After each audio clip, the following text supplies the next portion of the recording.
오늘 우리에게 주시는 하나님의 말씀은 고린도전서 3장 10절에서 15절 말씀입니다. 신약 성경 265쪽입니다. 내게 주신 하나님의 은혜를 따라 내가 지혜로운 건축자와 같이 터를 닦아두매 다른 이가 그 위에 세우나 그러나 각각 어떻게 그 위에 세울까를 조심할지니라. 이 닦아둔 것 외에 능히 다른 터를 닦아둘 자가 없으니 이 터는 곧 예수 그리스도라. 만일 누구든지 금이나 은이나 보석이나 나무나 풀이나 짚으로 이 터 위에 세우면 각 사람의 공적이 나타날 터인데 그 날이 공적을 밝히리니 이는 불로 나타내고 그 불이 각 사람의 공적이 어떠한 것을 시험할 것임이라. 만일 누구든지 그 위에 세운 공적이 그대로 있으면 상을 받고 누구든지 그 공적이 불타면 해를 받으리니 그러나 자신은 구원을 받되 불 가운데서 받은 것 같으리라. 아멘. 여러분, 아기 돼지 삼형제라는 동화 이야기를 한 번쯤은 다 들어보셨을 겁니다. 어느 동네에 아기 돼지 삼형제가 살고 있었습니다. 엄마가 먼 거리를 떠나면서 이 삼형제에게 당부를 합니다. 무슨 일을 하든지 간에 최선을 다해서 해라. 그것이 잘 사는 방법이란다. 이렇게 당부를 했습니다. 그리고 이 삼형제가 집을 짓습니다. 첫 번째 형이 돼지 형이죠. 돼지 형이 오해하지 마시기 바랍니다. 이 돼지 형이 첫 번째 집을 짓는데 짚으로 집을 지었습니다. 둘째는 나무로 집을 짓죠. 그리고 셋째는 벽돌로 집을 지었습니다. 그런데 그 동네에 돼지 형제만 사는 것이 아니라 이 돼지를 호시탐탐 노리고 있는, 잡아먹으려고 하는 나쁜 늑대가 한 마리 있었습니다. 이 늑대가 첫 번째 집을 방문합니다. 그리고는 힘껏 입김을 불어서 짚으로 만든 집을 순식간에 날려버렸습니다. 두 번째 집을 방문했습니다. 나무로 지어진 그 집 역시도 이 늑대의 입김이 얼마나 셌는지는 모르겠습니다만 그 나무조차 다 날려버렸습니다. 세 번째 집을 방문을 했습니다. 입김을 세게 불어보았지만 그 집은 꿈쩍도 하지 않았습니다. 왜요? 그 세 번째 집은 벽돌로 지어진 집이기 때문에 그렇습니다. 여러분, 건축물을 건축할 때, 집을 지을 때 어떤 재료를 선택하느냐 굉장히 중요합니다. 개인의 선호도도 중요하겠지요. 여러분, 저는 개인적으로 철골 건물을 좋아합니다. 그런데 제 아내는 개인적으로는 기와집을 좋아합니다. 그걸 가지고 심하게 다툴 정도는 아니지만 선호도가 좀 있습니다. 여러분들도 각기 좋아하는 선호도가 다르지 않겠습니까? 어떤 재료를 좋아할까? 아름다운 것도 고려되어야겠지요. 어떤 재료를 사용해야 건축물을 좀 더 아름답게 할 것이냐? 내구성도 고려해야 할 겁니다. 튼튼해야 하고 오래 가야 하고 이런 재료들을 고려해야 하지 않겠습니까? 여러분, 이 건축물을 지을 때 재료를 고려하는 것, 재료를 신중하게 선택해야 하는 것만큼이나 우리의 인생에 있어서도 건축물을 지을 때 재료를 고려하는 것만큼이나, 아니 그 이상으로 신중한 태도가 필요합니다. 왜냐하면 오늘 성경에서는 우리의 인생을 건축물에 비유하고 있기 때문에 그렇습니다. 저와 여러분들이 건물을 지어간다는 겁니다. 인생의 건물 말입니다. 저로 말하면 정년철이라고 하는 이 한 사람의 인생의 건물을 지어간다라고 말하고 있습니다. 여러분, 각기 다른 재료를 사용하고 있을 겁니다. 저와 여러분들이 사용하는 재료가 다르지 않겠습니까? 오늘 성경을 보면 어떤 사람은 금과 은과 보석 같은 것을 사용하고 또 어떤 사람은 풀과 나무와 집과 같은 것을 사용한다라고 그렇게 말을 합니다. 여러분 보기에 어떤 것이 더 좋아 보이십니까? 금, 은, 보석은 좋아 보이고 나무와 풀과 짚은 별로 볼품이 없어 보이지 않습니까? 그러나 오늘 본문이 말하는 것은 그것이 아닙니다. 금, 은, 보석은 좋은 것이고 나무와 풀과 짚은 나쁜 것이다, 그것을 말하는 것이 아닙니다. 여러분, 우리 인생에 있어서의 인생의 건물을 짓는 데 있어서 재료는 각기 다 다를 수가 있을 겁니다. 어떤 사람이 좋아하는 분야도 다르지 않겠습니까? 추구하고 있는 것도 다르지 않겠습니까? 어떤 사람은 권력과 명예를 추구하지만 어떤 사람은 권력과 명예가 뭐가 그렇게 중요하냐, 이 세상을 그냥 기쁘고 즐겁게 살면 되는 것이 아니냐라고 하는 사람들도 있을 겁니다. 여러분, 공부를 열심히 하는 사람도 있을 것이고 공부에는 별로 취미가 없어서 다른 일을 통해서 삶의 만족을 추구하는 사람도 있을 거라는 말입니다. 하지만 건물을 짓는 재료가 다양한 것, 여러분 그것은 우리가 인정할 수 있지만 중요한 것은 그 재료를 신중하게 골라야 한다는 겁니다. 왜냐하면 이 재료가 우리의 이 삶의, 인생이라고 하는 건축물에 치명적인 영향을 미칠 수 있기 때문에 그렇습니다. 여러분, 예전에 방사능이 포함됐던 시멘트에 관한 기사 보신 적이 있을 겁니다. 방사능이 포함된 시멘트로 지어진 아파트에 산다. 여러분, 아무래도 우리가 영향을 받지 않겠습니까? 그래서인지 아토피를 앓는 아이들이 늘어나게 되었고, 결국 어떤 부모님들은 아이들을 그것으로부터 자유로운 시골로 가서 흙집에 지내는 그런 기사, 여러분 어렵지 않게 우리가 대할 수 있습니다. 집과 건물뿐만 아니라 우리 인생의 건축물은 재료를 선택하는 데 있어서 더 신중해야 합니다. 왜냐하면 어떤 것은 사라져버릴 것이고 어떤 것은 남을 것이기 때문입니다. 사라져버린다는 것은 허무하다는 것을 의미하겠지요. 힘쓰고 애쓰고 살았는데 아무것도 아닌 것이 되고 만다는 것이겠지요. 어떤 것은 남게 되어집니다.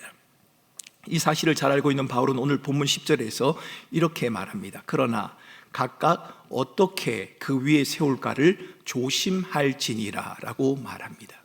여러분, 인생의 건물은 아무렇게나 짓는 게 아니라는 겁니다. 뭐 한 번 태어나고 한 번 죽는 것이니까 그냥 내 마음대로 살면 되지 않느냐, 그게 인생이 아니라는 겁니다. 내 마음의 원함과 뜻대로 내가 하고 싶은 것만 하고 살면 되지 않느냐, 뭐 죽으면 그만인데 그렇게 지을 수 있는 건물이 아니라고 성경은 말하고 있습니다. 여러분, 왜 인생의 건물을 함부로 지으면 안 되는 것입니까? 왜 우리가 인생의 건물을 지으면서 신중해야 합니까? 왜 주의를 기울여야 합니까? 여러분, 크게 두 가지 이유를 생각할 수 있습니다. 첫 번째 이유는 인생은 내게 속한 것이 아니기 때문입니다. 여러분은 여러분의 인생이 여러분의 것이라고 생각하십니까? 예전에 이런 유행가가 있었지요. 내 인생은 나의 것이라는 유행가가 있었습니다. 뭐 그럴듯해 보입니다. 내 인생을 내가 사니까 내 것처럼 느껴집니다. 여러분, 오늘 교회에 나오신 것도 여러분들의 발로 걸어 나오셨기 때문에 내가 온 것 아니냐, 그렇게 말씀하실 수 있을 것 같습니다. 인생에 있어서 주체적으로 살아야 하고 책임감을 가지고 살아야 한다라는 의미에서 내 인생은 나의 것이다, 그렇게 말하는 것 저는 동의할 수 있습니다. 하지만 인생이 무엇인가 라고 하는 궁극적인 질문에 대해서 내 인생은 나의 것이다, 그렇게 말하기는 좀 어려울 것 같다는 생각이 듭니다. 여러분, 저희 부부는 2차례 유산을 경험을 한 적이 있습니다.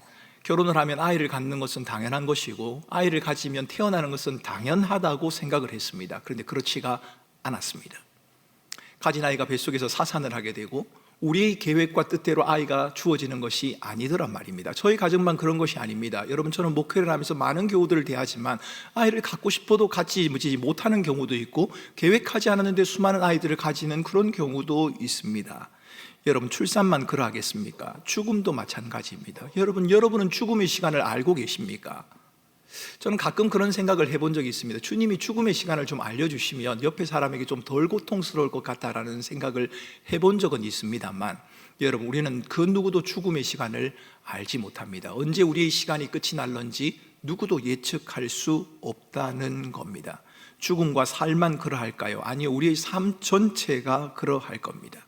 죽을 날을 내 마음대로 정하지 못하는 것처럼 우리가 행하는 모든 일들이 그럴 겁니다. 아니, 설령 내가 원하고 계획하는 대로 일이 진행된다고 해도 여러분, 그것이 여러분들이 잘 살았다, 잘 사는 삶을 보장해 줄 수 있는 것이 맞습니까? 여러분, 그것도 장담하기 어렵습니다. 내가 그것만 가지면, 그것만 이루면, 그것만 마치면 내 삶의 안정감을 누리고 내 평생의 보장을 받을 것이라고 생각했는데 실제는 그렇지 않다는 겁니다. 그 누구도 장담할 수 없습니다. 이렇게 보면 우리는 내가 내 삶을 살아간다라고 해서 내 인생은 나의 것이다 라고 말하기보다는 내 삶은 내게 주어진 것이다, 이렇게 말하는 것이 훨씬 더 정확한 표현일 겁니다. 여러분, 우리의 삶은 우리에게 속한 게 아닙니다. 우리에게 주어진 것입니다. 여러분, 우리의 인생을 함부로 대하지 말아야 하는, 인생의 건축물을 함부로 짓지 말아야 하는 두 번째 이유는 인생의 건물을 다 지은 다음에 그 건축물에 대한 평가가 있기 때문에 그렇습니다. 여러분, 건물을 짓고 나면 준공 검사를 하지 않습니까? 여기 건물에 살아도 되느냐, 설계대로 잘 지어졌느냐를 따져서 이 건물을 이제 사용해도 됩니다라고 하는 허락이 떨어져야 되지 않습니까? 우리에게도 그런 검사가 있다는 겁니다. 그런 평가가 있다는 겁니다. 우리의 인생을 잘 살았는지, 어떻게 살았는지, 인생의 설계대로 맞추어서 잘 살았는지에 대해서 평가를 받는 날이 있습니다. 여러분, 어떤 사람은 그날이 없다고 생각하는 사람이 있는 것 같습니다. 있기는 뭐가 있어, 살고 죽으면 그만이지 라고 말입니다. 그러나 여러분, 성경은 그렇게 말하지 않습니다. 한 번 죽는 것은 정해진 바요, 그 이후에는 하나님의 심판이 있느니라, 그렇게 말을 하지요. 오늘 성경에서도 뭐라고 말합니까? 불이 살았던 사람의 삶의 흔적을 태운다라고 말하지 않습니까? 여기서 말하는 불이라고 하는 것은 하나님의 심판을 의미합니다. 우리의 삶을 하나님 앞에 펼쳐 놓아야 하는 날이 있습니다. 여러분, 예전에 제가 필리핀 여행을 할 때입니다. 선교 여행을 갔을 때인데요, 어느 선교사님과 함께 장거리 여행을 하는 중이었습니다. 먼 거리를 이동하는 중이었는데 기름을 넣어야 한다는 빨간불이 들어왔습니다. 그런데 이 선교사님이 기름을 넣지 않는 겁니다.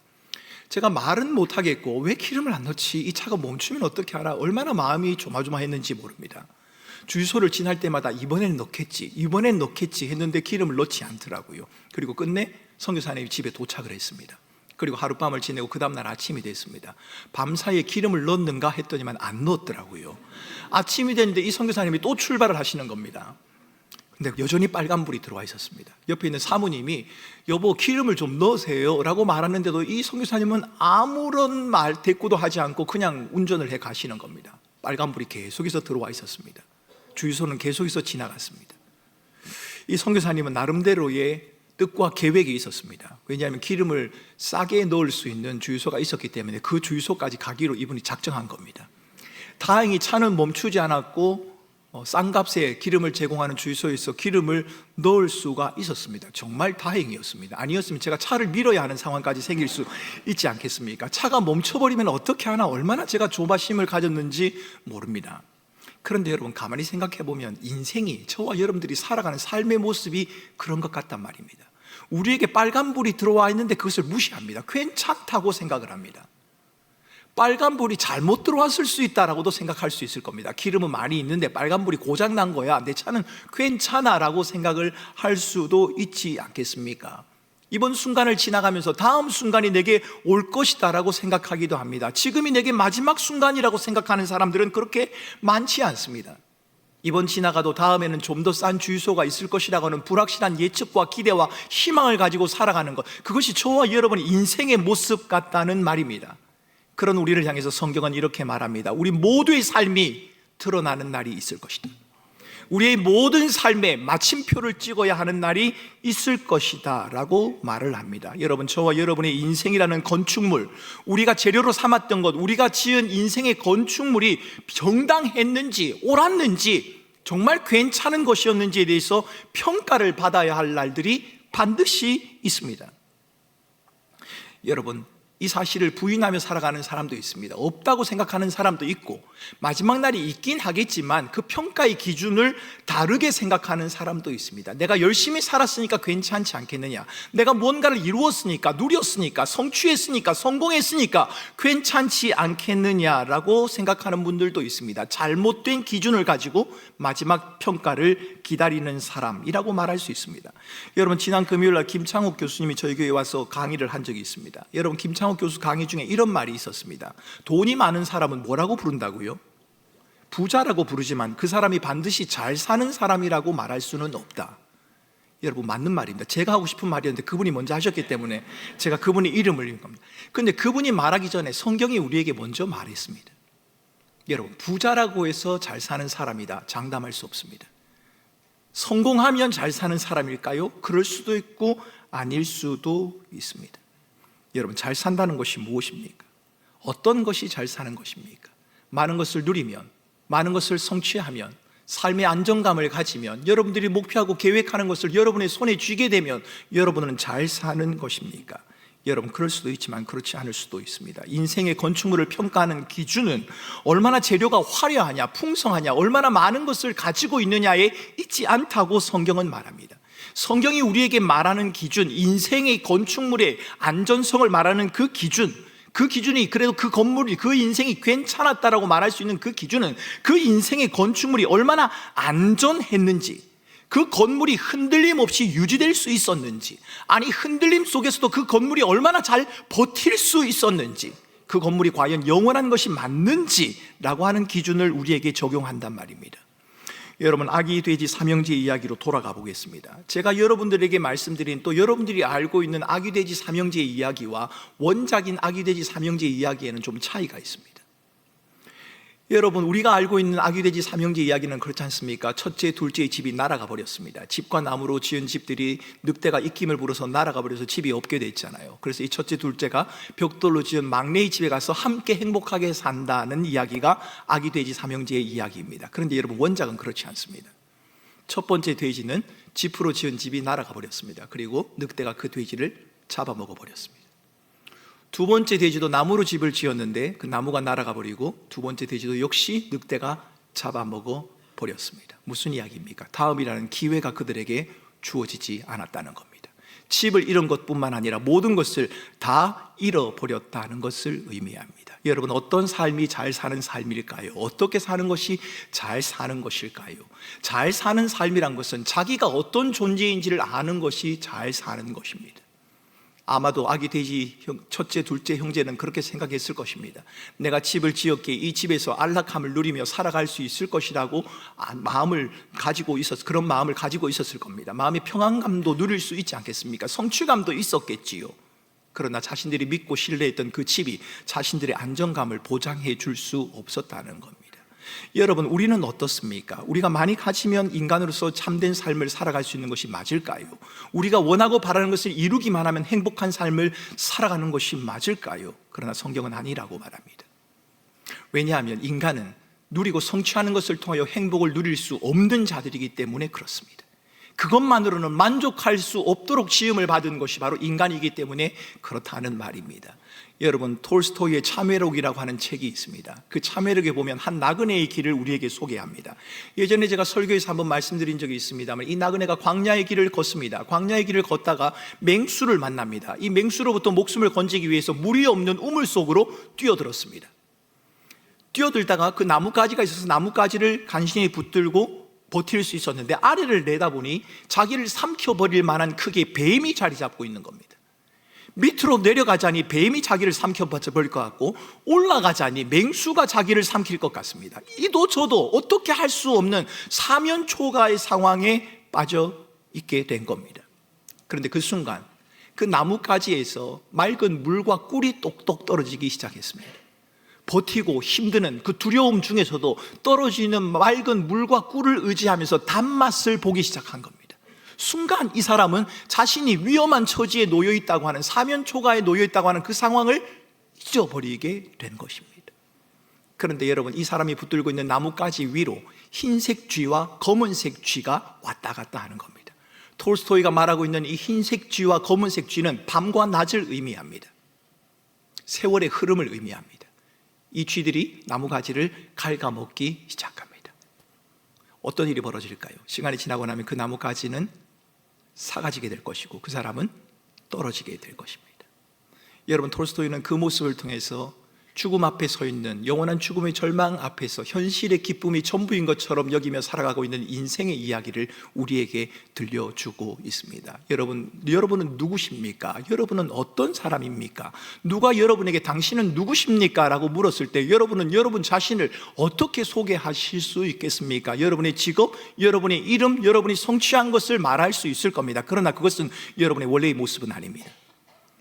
성경이 말하는 인간의 원래의 모습은 죽음과 절망 앞에 서 있는 비참한 존재입니다. 이 세상에서 아무리 많은 것을 누린다 할지라도, 우리가 원하는 것을 다 가진다 할지라도, 우리가 목표하고 계획한 것에 다 도달한다고 할지라도, 그럼에도 불구하고 죽음이라고 하는 절망 앞에서는 아무것도 행할 수 없는 연약한 자요, 한계를 지닌 자라고 그렇게 말합니다. 우리는 내가 누구인지를 알아야 합니다. 그래야 바르게 살 수 있는 겁니다. 여러분, 동굴 속에 나뭇가지를 붙들고 있는 그 사람이 맑은 물과 꿀을 바라보면서 그것이 자신의 인생의 전부인 것처럼, 그것이 자신의 삶의 만족과 기쁨을 가져다 줄 수 있는 것처럼 생각한다면 그것은 틀린 생각은 아니지만 생각 전부라고는 말할 수 없을 겁니다. 그것이 그 사람의 인생을 버티게 해주는 궁극적인 삶의 목표는 될 수 없다는 겁니다. 우리 인간의 모습이 그렇습니다. 저와 여러분이 추구하고 있는, 이 세상에서 추구하는 명예와 권세와 권력이 나쁘다고 성경은 말하지 않습니다. 여러분, 교회를 다니거나 예수를 믿으면 명예와 권력과 권세와 돈 버는 일을 다 포기해야 되느냐? 전혀 그렇지 않습니다. 열심히 돈을 벌고 명예와 권세와 권력을 추구해도 괜찮습니다. 그러나 그것이 무엇이든 간에 우리 인생의 궁극적인 행복을 보장해 주지는 못합니다. 그 사실을 여러분 기억하셔야 합니다. 어떤 것이 잘 사는 것입니까? 잘 사는 것, 여러분 인생의 재료도 중요하지만 더 중요한 것은 인생의 기초가 더 중요합니다. 건물을 지을 때 재료도 중요합니다. 그런데 재료는 마음에 들지 않으면 리모델링을 하면 되지 않습니까? 다 뜯어내고 다시 붙이면 되지 않습니까? 하지만 기초는 좀 다릅니다. 예전에 충남 아산에서 신축 공사 중이던 오피스텔 붕괴 사고가 일어난 적이 있습니다. 알고 보니 그 지대가 논과 수로였는데 그 기초를 제대로 다듬지 않아서 기초의 부실에서 온 사고가 발생을 하고 건물이 기울어지기 시작한 겁니다. 다행히 완전히 붕괴되진 않았습니다. 제가 그 당시 인터넷 그림으로 확인하기로는 약 15도 이상 건물이 이렇게 기울어져 있었습니다. 건물이니까 그나마 다행입니다. 다시 고치면 되지 않습니까? 다시 파면 되지 않습니까? 하지만 여러분, 인생의 건축, 인생의 건물은 다시라는 것이 없습니다. 인생의 건물은 재방송이 없단 말입니다. 그러므로 여러분, 우리 인생의 재료를 신중하게 택하는 것만큼이나 아니 그 이상으로 우리의 삶의 기초가 어디에 있는지를 우리는 신중하게 생각해야 합니다. 여러분에게 묻고 싶습니다. 여러분의 인생의 기초가 무엇입니까? 여러분의 삶을 지탱해주고 견디게 하는 것이 무엇입니까? 여러분의 삶의 의미와 목표가 무엇입니까? 여러분이 추구하고 얻고자 하는 것, 왜 그것을 얻으려고 하십니까? 성경은 오늘 그것을 우리에게 묻고 있는 것입니다. 그것은 우리의 인생을 든든하게 지탱해주는 기초여야 합니다. 흔들림이 있을 때 나를 견고하게 붙들어줄 수 있는 기초여야 합니다. 세월이 흘러도 노후되지 아니하고 건물의 붕괴를 막아줄 수 있는 인생의 건축물을 든든히 지탱하게 해줄 수 있는 기초여야 합니다. 우리는 이 튼튼한 기초에 모든 것을 걸어야 합니다. 여러분, 무엇이 여러분의 인생의 기초입니까? 오늘 본문 11절은 우리에게 흔들림이 없는 기초, 모든 인생의 온전한 기초가 어디에 있는지를 소개해 주고 있습니다. 11절입니다. 이 닦아둔 것 외에 능히 다른 터를 닦아둘 자가 없으니 이 터는 곧 예수 그리스도라. 여러분, 예수 그리스도가 우리의 인생의 기초가 된다고 말씀하십니다. 여러분, 예수 그리스도가 우리의 인생의 기초가 된다고 말하면 어떤 분들은 이렇게 말씀하실 겁니다. 왜 꼭 예수여야만 합니까? 라고 말입니다. 왜 꼭 예수여야만 합니까? 다른 것은 우리 인생의 기초가 될 수 없느냐라고 묻는 분들이 계십니다. 여러분, 다른 많은 것들, 다른 많은 종교들, 우리가 다른 많은 믿고 따르고 신뢰하는 것들, 그것이 우리의 인생의 삶의 행복을 누리는데 도움은 될 수 있을 겁니다. 마치 톨스토이의 이야기에 나왔던 그 사람이 동굴 속에서 나뭇가지를 붙들며 맑은 물과 꿀을 의지하는 삶이 나쁘다고 말할 수는 없지 않습니까? 맑은 물을 마시는 것, 꿀을 마시는 것이 왜 나쁘단 말입니까? 나쁘지 않습니다. 삶의 안정감을 줄 수 있습니다. 자신감도 줄 수 있죠. 평안함도 줄 수 있지요. 그런데 왜 예수여야만 합니까? 그 이유는 죽음과 죄의 절망 앞에 서 있는 인간에게 유일한 소망이 되시는 분이 예수 그리스도 그분이시기 때문입니다. 하나님을 떠나 인생의 주인인 것처럼 스스로 착각하며 자신의 인생이 자신의 손에 달려있는 것처럼 생각하는 인간, 성경은 그것을 죄라고 말합니다. 마치 태어난 자녀가 부모를 인정하지 않는 것처럼, 지음을 받은 인간이 지으신 창조주 하나님을 떠나 스스로 창조주인 것처럼, 스스로 하나님인 것처럼 생각하며 살아가는 것을 성경은 죄라고 말합니다. 그 죄의 결과는 죽음이요, 절망이라고 말합니다. 왜 인간에게 죽음이 두렵습니까? 왜 죽음이 우리를 무섭게 만드는 것입니까? 절망이기 때문입니다. 아무것도 할 수 없기 때문입니다. 그 죽음의 절망 속에서 소망을 주실 수 있는 분, 그분은 죽으시고 부활하신 예수 그리스도, 그분밖에 없습니다. 예수 그리스도께서 우리를 위하여 죽으셨고 우리에게 영원한 생명을 허락해 주셨습니다. 이 기초는 흔들림이 없습니다. 모든 걸 잃어버릴 것 같은 흔들림 속에서도 우리의 인생을 견고하게 붙들어주는 기초가 되어주십니다. 우리의 인생의 삶에서 재료가 풍성하지 못해서, 내 인생이 너무 빈약해서, 내 인생의 건물이 너무 볼품이 없어서 다른 사람에게 내세울 만한 것이 없는 사람이라고 할지라도 내 인생의 건축물이 완성이나 될 수 있을까라고 하는 조바심을 가지고 매일매일을 두려움 속에 살아가는 인생이라고 할지라도 그 인생이 예수 그리스도라고 하는 기초 위에 서 있다면 그 기초 위에 선 인생의 건물은 안전하다고 주님께서 우리에게 말씀하시는 겁니다. 사랑하는 성도 여러분, 우리는 인생을 건축하는 데서 재료가 중요합니다. 돈도 중요하고 명예도 중요하고 성공도 중요하고 다 중요합니다. 그러나 여러분, 성경에서는 인생에 있어서 중요한 재료 몇 가지를 이야기를 합니다. 여러분, 그것은 너와 함께하는 가족을 사랑하라는 겁니다. 전도서 기자가 우리에게 그렇게 말합니다. 너는 너희 밥상에 둘러있는 가족들과 함께 식사하는 것을 소중히 여기라고 말합니다. 여러분, 제가 여러분들에게 당부드리고 싶은 것이 있습니다. 여러분이 인생에 가장 중요하다고 생각하는, 여러분이 인생을 화려하고 아름답게 만들 수 있다고 생각하는 그것을 쫓다가 가장 함께 해야 하는, 가장 아름답게 누려야 하는 인생의 자료, 여러분의 가족들을 잃지 마시기 바랍니다. 서로 사랑하고 존중하고 아끼는 것, 배려하고 높이는 것, 이 또한 하나님께서 귀히 여기는 인생의 재료일 것입니다. 그러나 인생의 재료보다 더 중요한 것이 있다면 여러분, 그것은 우리의 삶을 버티게 하는 기초입니다. 흔들림이 있는 세상 속에서도 자주 넘어지고 실패하지만 우리에게 다가오는 세상의 도도한 흐름 속에서도 우리를 견고하게 붙들어주는, 배를 견디게 하는 닷처럼 우리의 인생을 붙들고 계신 그 기초, 그것이 우리에게 중요하다는 말입니다. 여러분, 오늘 저는 그 기초를 여러분들에게 소개해 드리려고 합니다. 그 기초는 바로 예수 그리스도, 그분이십니다.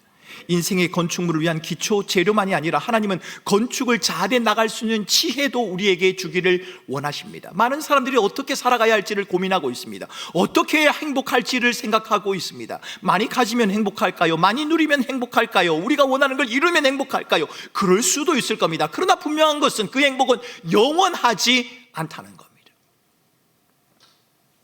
하나님은 우리에게 영원한 행복을 주기를 원하십니다. 고난과 역경 속에서도, 힘듦과 어려움 속에서도, 좌절과 낙심 속에서도, 우리의 원대로 풀려지지 않는 인생의 여정 가운데서도, 그 가운데서도 삶의 여유를 가지고 담대하게 견디며 이길 수 있는 그 힘을 주시는 분, 그분이 바로 인생의 기초가 되시는 예수 그리스도, 그분이십니다. 사랑하는 성도 여러분, 우리가 인생에서 어떤 재료를 가지고 있던 간에 그 모든 것은 하나님 앞에 다 펼쳐지게 될 것입니다. 어떤 재료는 하나님의 불같은 시험 앞에서 순식간에 사라져버릴 것이고, 어떤 재료는 귀하게 남게 될 것입니다. 참 아이러니한 것은 우리가 이 땅 가운데서 귀중히 여기는 많은 것들이 다 사라져버릴 가능성이 높다는 겁니다. 우리가 추구하는 돈이 그렇지 않습니까? 명예가 그렇지 않습니까? 권세가 그렇지 않습니까? 보다 나은 삶이 그렇지 않습니까? 높은 지위가 그렇지 않습니까? 그런데 그 모든 것은 하나님의 영원한 심판 앞에서 아무것도 아닌 것처럼 다 사라져 버린다는 말입니다.